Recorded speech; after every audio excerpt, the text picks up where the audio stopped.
আজকে বানাবো কাতলা মাছের ফিশ ফ্রাই। খুব সহজ আর সিম্পলভাবে দেখাবো যাতে সবাই এটা খুব বানিয়ে তাড়াতাড়ি খেতে পারে। তাহলে চলো দেখে নেওয়া যাক আজকের এই রেসিপি।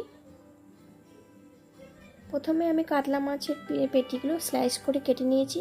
এবার এর মধ্যে দিয়ে দিলাম ভিনিগার, আদা রসুন কাঁচা লঙ্কার পেস্ট, একটা ডিম, পরিমাণ মতো লবণ, জিরে গুঁড়ো, চাট মশলা, কাশ্মীরি লঙ্কার গুঁড়ো, কাসুন্দি আর 2 চামচ ময়দা আর 1.5 চামচের মতো কর্নফ্লাওয়ার দিয়ে খুব ভালো করে আমরা এটা মিক্স করে নেব।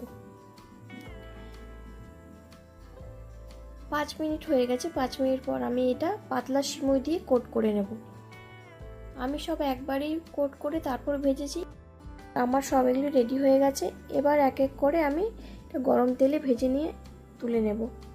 তাহলে হয়ে গেল খুব সহজ আর সিম্পলভাবে কাতলা মাছের ফিশ ফ্রাই।